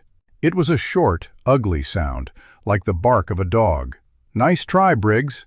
But I know you. You wouldn't send her off with a stranger. You're too careful for that." He turned his horse. "We'll find her, and when we do, I'll make sure you're there to watch." He rode off into the darkness, his men following. Samuel stood in the yard until the sound of the horses faded, and then he went back inside and sat down heavily on the cot, his hands shaking with the aftermath of the confrontation. Tate looked at him. "You think they'll come back?" "Not tonight. But they'll be watching. We'll have to move before dawn." Lucy came out from behind the chimney and sat down beside him. She did not say anything. She just sat, her shoulder against his arm, and after a moment he put his hand on her head, the way he had once done with Rose. "We're going to get out of this," he said. "I know," she said. She said it like she meant it. They left the cabin before first light, moving through the gray dawn like ghosts. Tate led, his rifle ready, his eyes scanning every shadow. Lucy walked between them, the ledger in a canvas bag slung across her chest, her steps steady and sure. They made it to the edge of the county by noon, and Tate found a farm where the owner owed him a favor. The farmer, a silent man named Hargrove, gave them a wagon and a team and directions to the rail stop at Flat Rock, where Pollard was due to arrive the next day. Samuel drove, Lucy beside him, Tate in the back with his rifle and his watchful eyes. The road stretched ahead, empty and dusty and full of possibility. They were going to make it. They were going to get the ledger to Pollard. And then, finally, the reckoning would begin. The wagon rolled north through the endless Kansas afternoon, the sun beating down on their backs and the dust rising in thin clouds that settled on every surface. Samuel drove with his hands loose on the reins, his eyes moving constantly between the road ahead and the horizon behind, watching for the telltale plume of dust that would mean riders coming. Beside him, Lucy sat with the canvas bag holding the ledger in her lap, her arms wrapped around it, the way she had wrapped herself around those 2 eggs on the morning he found her. She had not let go of it since they left the cabin, and he did not ask her to. In the back of the wagon, Deputy Marshal Jasper Tate sat with his back against the sideboard and his rifle across his knees, his hat pulled low against the glare. He had not spoken in over an hour, but his silence was not the silence of a man who had nothing to say. It was the silence of a man who was listening to the world around him with the kind of attention that came from years of knowing that the wrong sound could be the last one you heard. The road to Flat Rock was little more than a pair of ruts worn into the prairie by wagons that had long since stopped coming. The railroad had bypassed the town a decade ago, and what remained was a handful of buildings clustered around a dry creek bed and a general store that served as the unofficial stage stop for the occasional traveler who still passed through. There was no telegraph office, no sheriff, no law of any kind. It was the kind of place where a man could wait without being noticed, and that was exactly why Pollard had chosen it. Samuel pulled the wagon to a stop at the edge of town, about 100 yards from the general store. He sat for a moment, letting the silence settle, letting his eyes adjust to the stillness of the buildings. Nothing moved. No smoke rose from the chimneys.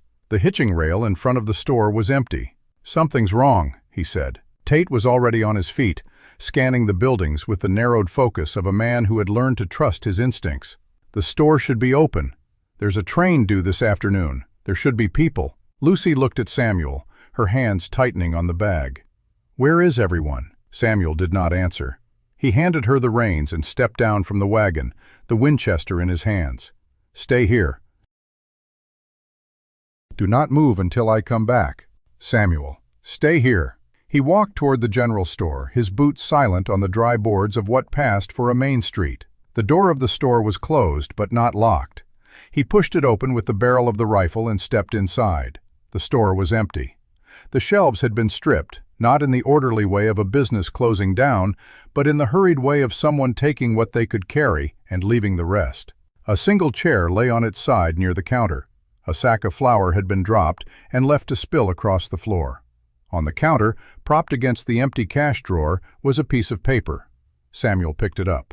The handwriting was the same as the note that had been left on his kitchen table, the same as the entries in Carter's ledger. But the message was different this time. "You came too late. She's gone.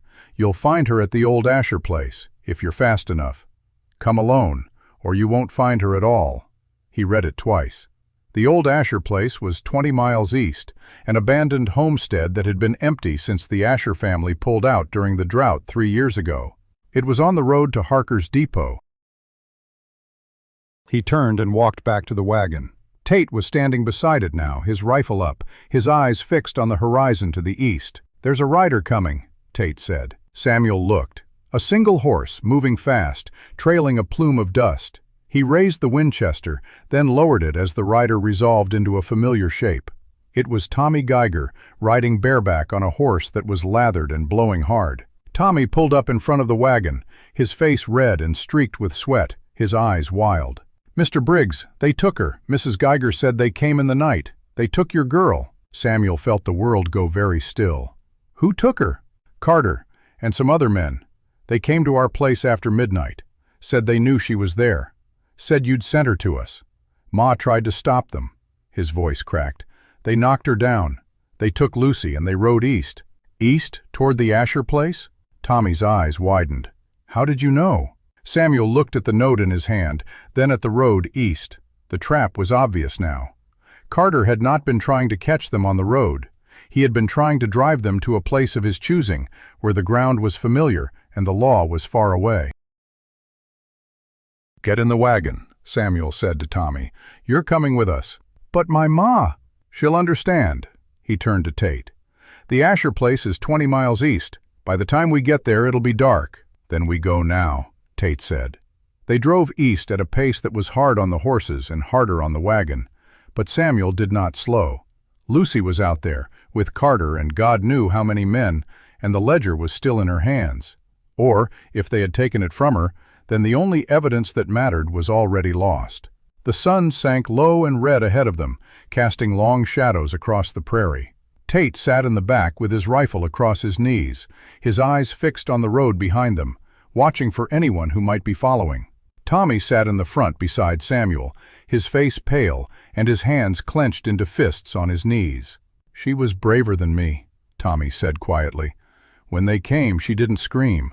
She just looked at me and said to tell you she remembered what you said about not stopping." Samuel said nothing. He kept his eyes on the road and drove. The Asher place came into view as the last light of day was fading to gray. It was a two-story house with a collapsed barn and a windmill that stood at a crooked angle against the sky. There was a light in one of the upstairs windows, a single lantern that flickered like a signal. Samuel pulled the wagon to a stop a quarter-mile out, in the shelter of a stand of cottonwoods that had somehow survived the drought. He sat for a moment, looking at the house, calculating the distance, the cover, the number of men he might be facing. "Tate," he said, "you and Tommy stay here. Cover me from the trees." "Briggs, you can't go in alone." "They want me alone. That's the deal. If I don't go alone, they might hurt her." He looked at Tate. "I'm not going to let that happen." Tate held his gaze for a long moment, then nodded. "I'll be watching. If I hear a shot, I'm coming in. That's all I ask." Samuel stepped down from the wagon.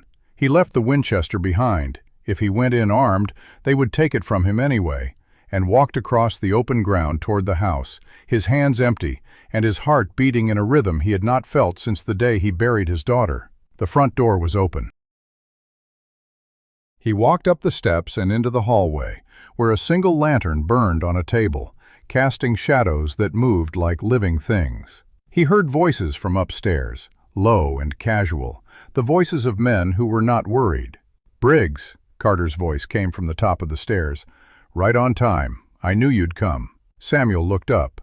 Carter stood at the top of the stairs, his right arm in a sling from where Samuel had shot him, but his face was calm, almost pleased. "Where is she?" "Safe, for now," Carter smiled. "She's got something that belongs to me. I want it back."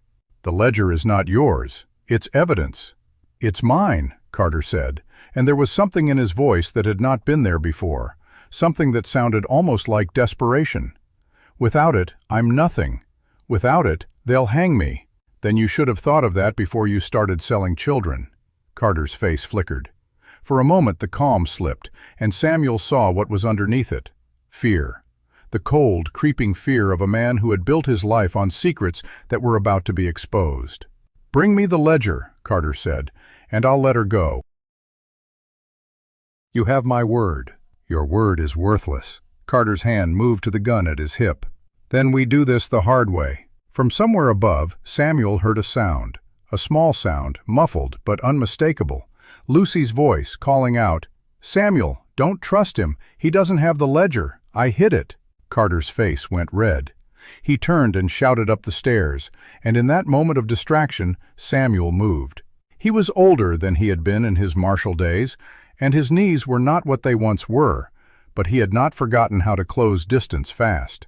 He took the stairs 3 at a time, caught Carter by the collar of his coat, and drove him backward into the wall. Carter's injured shoulder hit the plaster, and he cried out, the gun falling from his hand and skittering across the floor. Samuel pinned him there, one hand on his throat, the other holding him against the wall. "Where is she?" Carter gasped. "Second door on the left. Tied to a chair." "She's fine. We didn't hurt her." Samuel released him and stepped back. He picked up Carter's gun, emptied the chambers, and threw the weapon down the stairs. Then he walked down the hall to the second door on the left and pushed it open. Lucy was there, tied to a wooden chair, her hands bound behind her back, and a strip of cloth across her mouth. But her eyes were bright and fierce, and when she saw him she did not cry. She just looked at him with that steady gaze that said she had known he would come.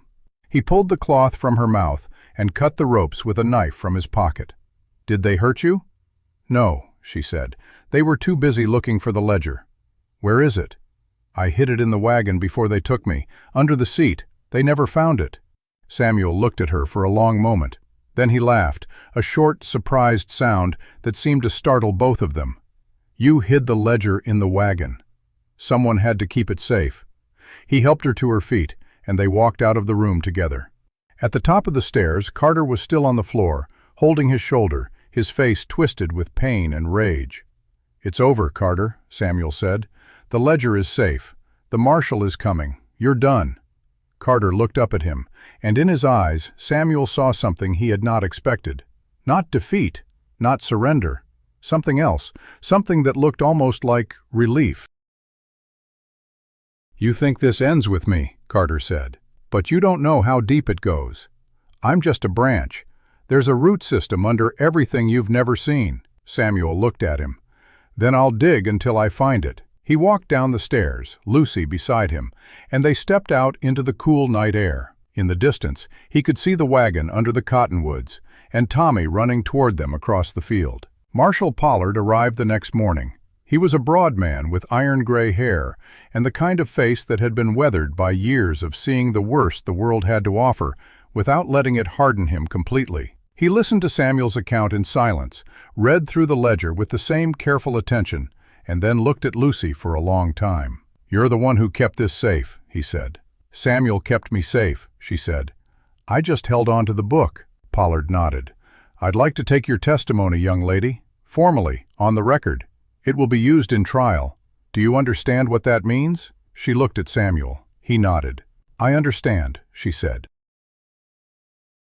Pollard wrote for an hour, asking questions that were careful and thorough, letting Lucy tell her story in her own words and at her own pace. When he was done, he closed his notebook and looked at her with something that might have been respect.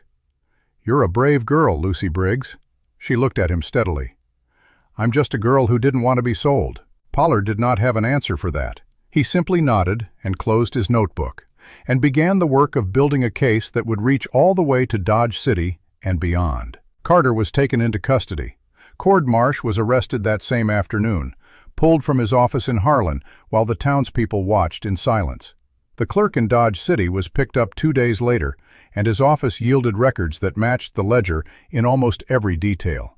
The trial was set for spring, and on a cold January morning, standing in Judge Harlan's office with the adoption papers in his hand, Samuel looked at Lucy and said, "It's done." She looked back at him.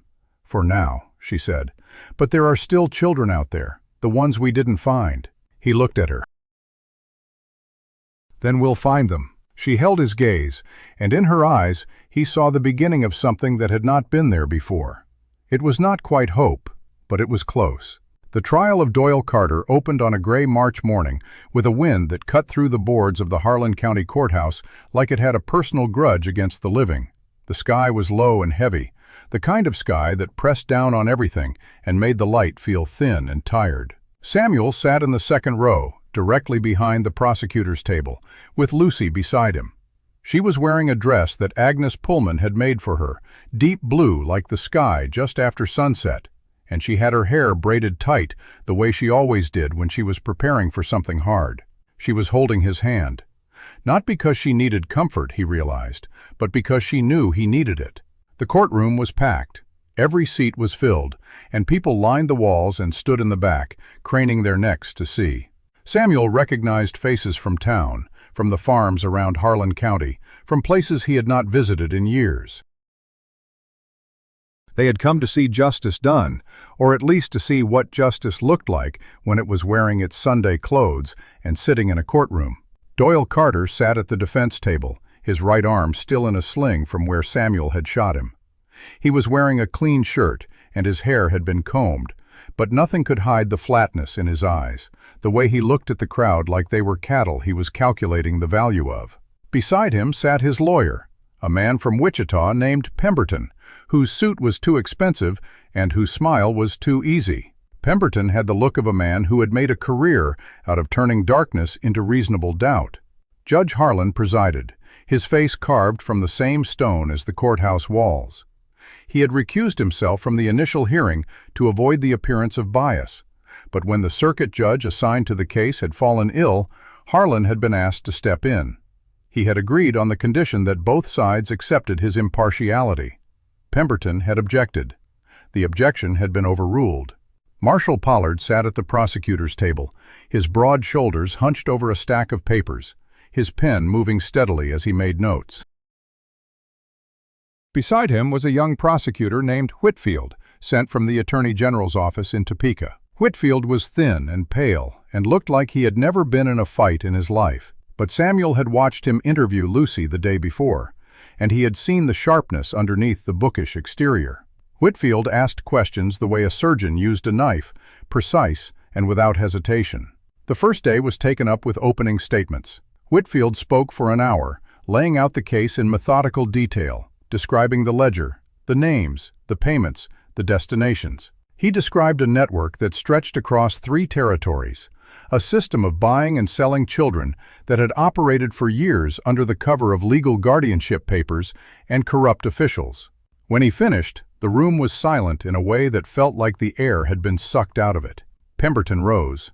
He was smooth, the way oil is smooth, coating everything he touched with a thin layer that made it hard to grip. He argued that his client was a victim, that he had taken in a troubled child out of charity, that she had repaid his kindness with lies and theft.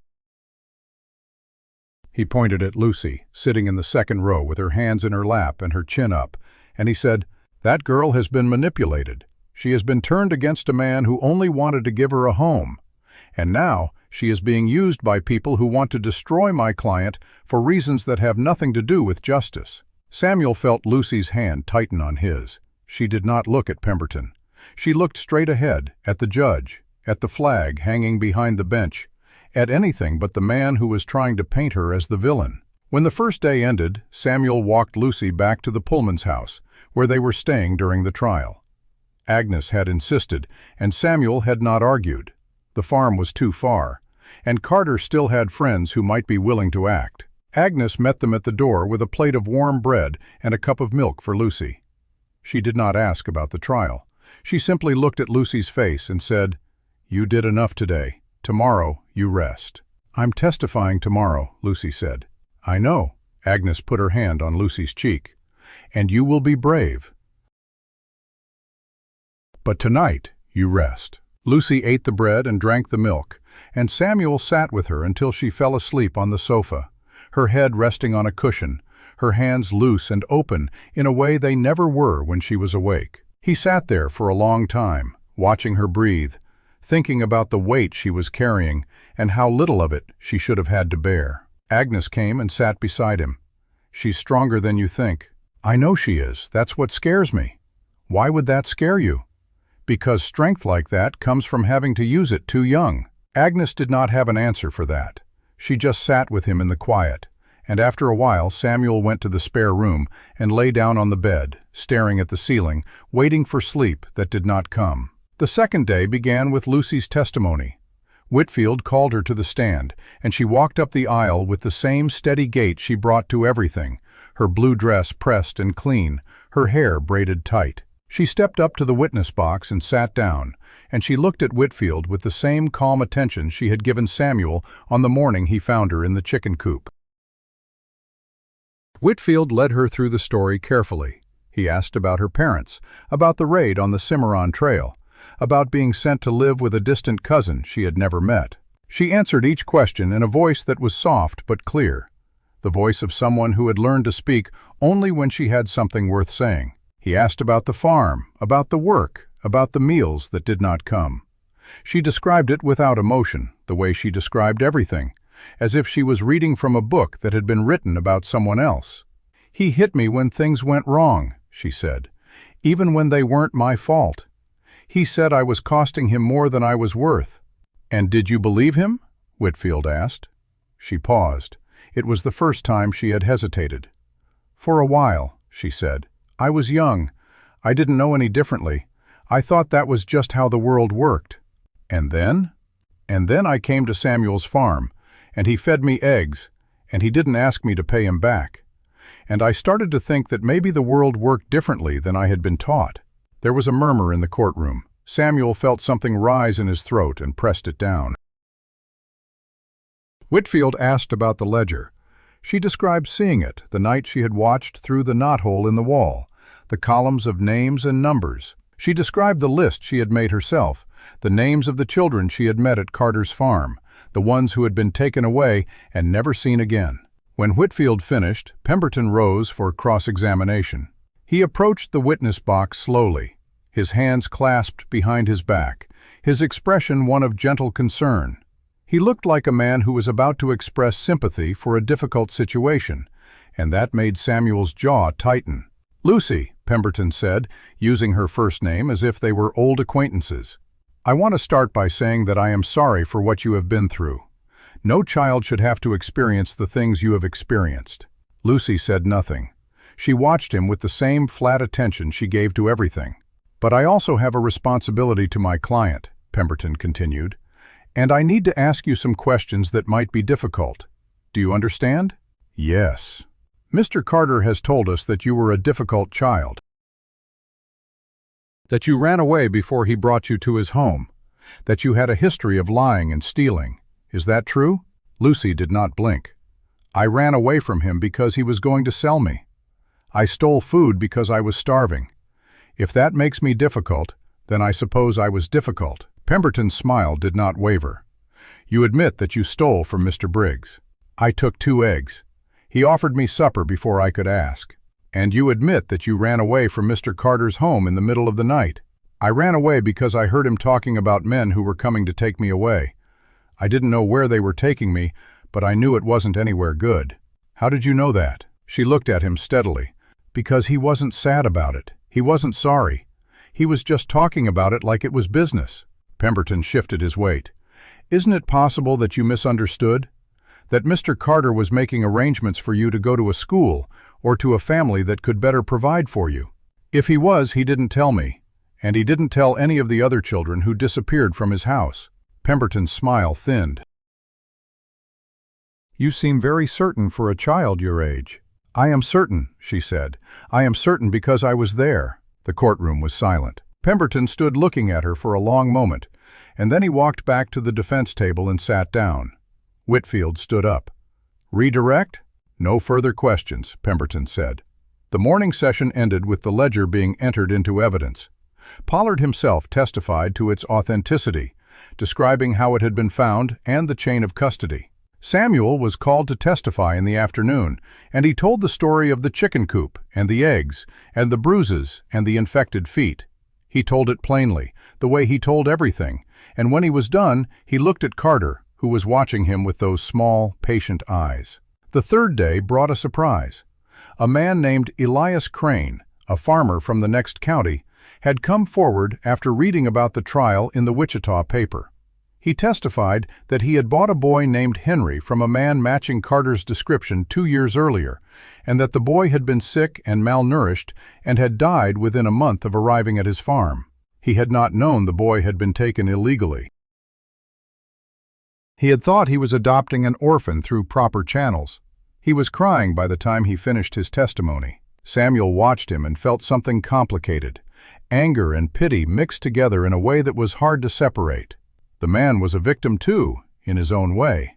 But he had bought a child, and that child had died, and nothing could change that. The fourth day, Pemberton called his first witness. It was Cord Marsh. Marsh was brought in from the holding cell, wearing a deputy's uniform that had been stripped of its badge. He looked diminished without the authority of the law behind him, smaller than he had seemed when he was standing on the boardwalk with his thumbs hooked in his belt. He took the stand and swore to tell the truth, and Samuel watched him with the same cold attention he had brought to every moment of this trial. Pemberton led him through a series of questions about the guardianship process, about the paperwork that had been filed in Dodge City, about the legal framework that had supposedly made Carter the rightful guardian of Lucy May Carter. Marsh answered smoothly, confidently, painting a picture of a system that had been followed correctly, of a man who had simply taken in a troubled child and been repaid with lies. Whitfield rose for cross-examination. Deputy Marsh, Whitfield said, how long have you known Doyle Carter? About 3 years, Marsh said. And in that time, how many times did you visit his farm? I don't recall exactly. A handful. A handful. Would you say it was more than 5? Probably. More than 10? I don't know. Let me show you something. Whitfield walked to the evidence table and picked up a small notebook. This is a log of visits to the Carter property, kept by the Carter County Sheriff's Office. According to this log, you visited the Carter farm 17 times in the past 2 years. Is that accurate? Marsh's face flickered. If you say so. I do say so.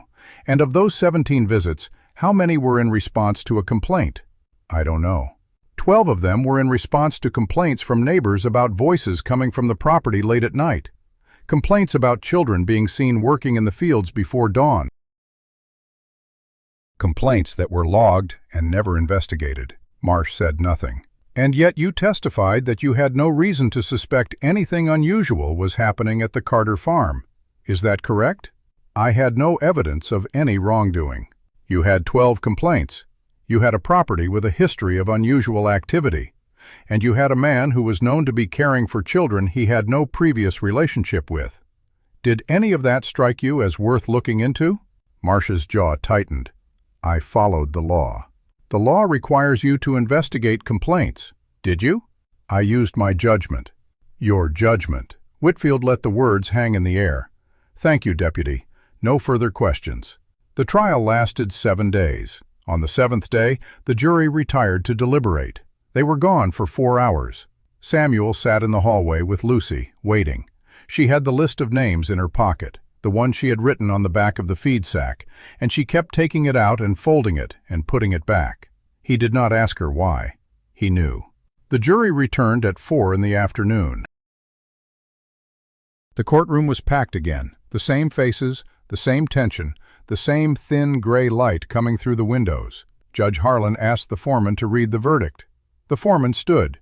He was a farmer from the north end of the county, a man Samuel had known for years, a man whose hands were rough from work and whose eyes were tired from seeing too much. On the charge of trafficking in human beings, the foreman said, we find the defendant guilty. The room erupted. Samuel heard someone cry out, and he realized it was Agnes, who had been sitting behind him and had not made a sound all week. On the charge of assault and battery of a minor, we find the defendant guilty. Carter's face did not change. He sat at the defense table with the same flat expression he had worn all week, as if the verdict was simply another piece of information that did not require a response. On the charge of fraud and falsification of legal documents, we find the defendant guilty. There were more charges, and each one came back the same way. Guilty. Guilty. Guilty. When the foreman finished, Judge Harlan looked at Carter. Doyle Carter, you have been found guilty on 14 counts. I will sentence you at a hearing next month. Until then, you will be remanded to the custody of the circuit marshal. He paused. I have been a judge for 23 years. I have seen many things in this courtroom, but I have never seen a man who more thoroughly deserved the judgment that has been brought upon him today. You are a disgrace to this county, to this state, and to the human race. Carter looked at him. And then, for the first time, he spoke directly to the court. You think this ends with me, he said, but you don't know how deep it goes. I'm just a branch. There's a root system under everything you've never seen. And when they find out who helped me, who made this possible, they'll come for you too. The courtroom went silent. Judge Harlan stared at him for a long moment, and then he said, Take him away. As the bailiffs led Carter out, he turned and looked at Lucy. His eyes found hers across the crowded room, and he smiled. It was a thin, cold smile, the smile of a man who had nothing left to lose and wanted everyone to know it. You were right to run, he said, but you can't run forever. Harker's still out there. And he has a long memory. Samuel stood up and stepped between Carter and Lucy. He did not say anything. He just stood there, blocking the view, until the bailiffs pulled Carter through the door and out of sight. The sentencing hearing was set for April. In the weeks that followed, Samuel and Lucy returned to the farm. The crops were going in. The chickens had multiplied under Lucy's care, and Tommy Geiger had become a regular visitor, showing up most mornings with the same unannounced persistence that had become his habit. But there was a shadow over everything. Carter's words had not been forgotten. Harker's name hung in the air like smoke from a distant fire, and Samuel found himself watching the road more often, checking the locks at night, keeping the Winchester close. One evening, about 2 weeks after the trial, a rider came to the farm. It was Marshal Pollard, his face grave, his hat in his hand. "Samuel," he said, "I need to talk to you." They sat on the porch. Lucy was inside, doing the dishes, but Samuel knew she was listening. She always listened. "Harker's been spotted," Pollard said, "near the Colorado border.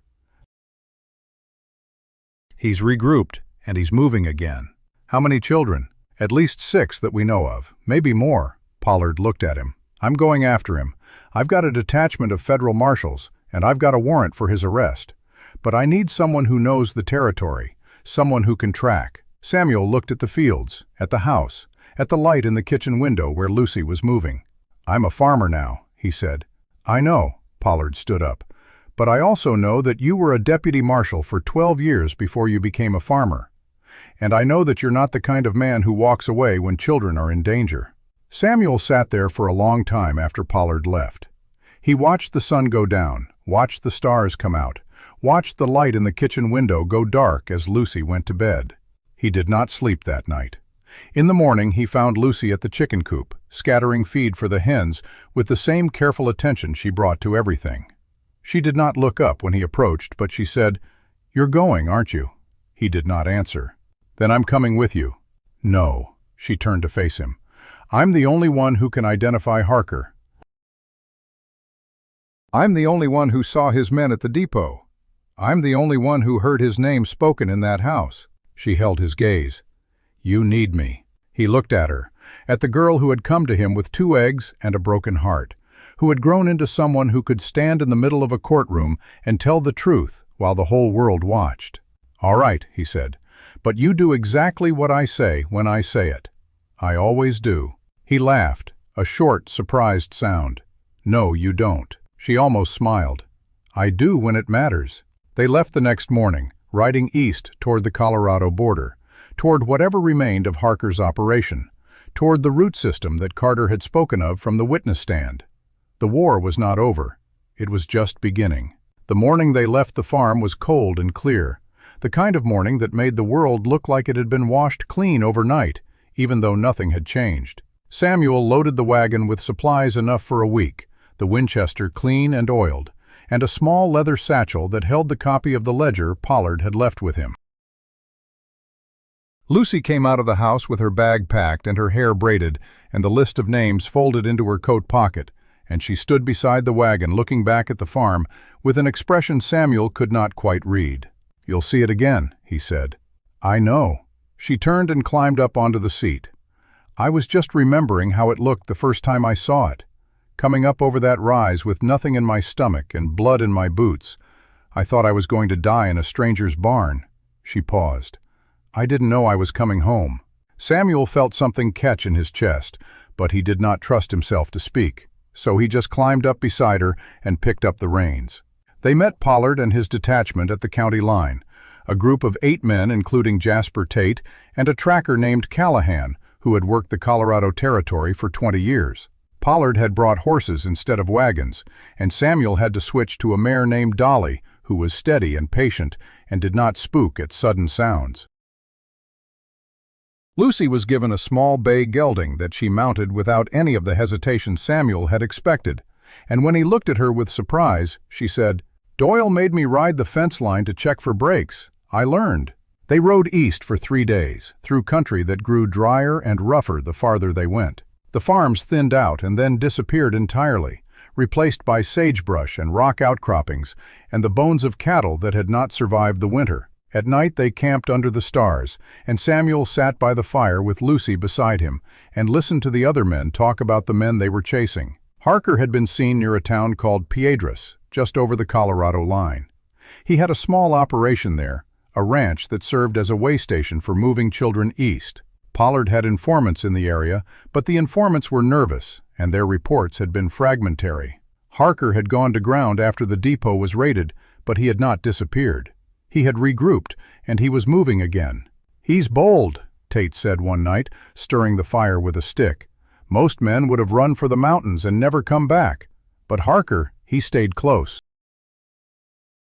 He's got something planned. He's got a network," Pollard said, "and he's not going to give it up without a fight." On the 4th day, they reached the outskirts of Piedras. It was a mining town that had seen better days, with a main street of false front buildings, and a saloon that did most of its business after dark. Pollard sent Callahan ahead to scout, and they waited in a dry wash a mile outside town, the horses restless and the sun beating down. Callahan came back at dusk. "He's there," he said. "Harker. He's got a place on the north edge of town, a big house with a wall around it. He's got men, maybe a dozen, and he's got children." "Children?" "2 wagons in the yard, covered wagons, the kind you use to move cargo. I saw a face in the back of one of them. A boy, maybe 8 years old." Pollard's jaw tightened. "How many men guarding the wagons?" "4 that I could see. Probably more inside the house." Pollard turned to Samuel. "I need to know the layout. If we go in blind, we lose the advantage." Samuel looked at Lucy. She was sitting on the ground with her back against a rock, her knees drawn up to her chest, and she was looking at the map that Callahan had drawn in the dirt. "I can get you the layout," she said. "No," Samuel said. "Samuel, I'm the smallest, I'm the quietest. I can get close without being seen. You're not going into that house." "I'm not going into the house. I'm going to the edge of the wall. I can see the yard from there, count the men, see how many guards are on the wagons." He looked at her, and he saw the same determination he had seen in the chicken coop, the same refusal to be treated like something fragile. "She's right," Pollard said quietly. "She's our best chance." Samuel wanted to argue. He wanted to say no and mean it and make it stick. But he looked at Lucy, and he saw that she was not asking for permission. She was telling him what she was going to do. 30 minutes, he said. "If you're not back in 30 minutes, I'm coming in after you." 15, she said. "I'll be back in 15. She slipped away into the darkness before he could change his mind. The 15 minutes were the longest of Samuel's life. He stood at the edge of the wash with his hand on the Winchester, listening to the night sounds, counting seconds, measuring the distance to the house. He thought about the last time he had let her go into danger, and he thought about the note that had been waiting for him at the general store, and he felt the weight of every decision he had made since the morning he found her in the chicken coop. At 14 minutes and 30 seconds, she appeared out of the darkness, moving low and fast, her face flushed and her eyes bright. "2 guards on the front gate," she said, breathing hard. "4 on the wagons, 3 more on the porch. Harker is inside. I saw him through the window. He's got a man with him, someone I don't recognize. They're arguing." "Arguing about what?" "I couldn't hear, but it looks serious." She paused. "There's a back gate. It's not guarded. If you go in through the back, you can get to the wagons without crossing the yard." Pollard was already moving. "We go in tonight, before they have a chance to move those children." Samuel looked at Lucy. "You're staying here." "I know." "With Tate." "I know." She looked at him, and for a moment, he saw something in her eyes that he had never seen before. It was not fear. It was not hope. It was something in between, something that looked like trust. "Come back," she said. "I will." He turned and followed Pollard into the darkness. The raid was quick and brutal. Pollard and his men went through the back gate as Lucy had described, moving with the precision of men who had done this before. Samuel stayed close to Pollard, the Winchester up, his eyes scanning every shadow. They reached the wagons without being seen, and the guards went down before they could raise an alarm. Then the shooting started. Harker's men came out of the house firing, and Samuel found himself behind a wagon, trading shots with a man he could not see clearly. The air was full of noise and dust, and the sharp smell of gunpowder.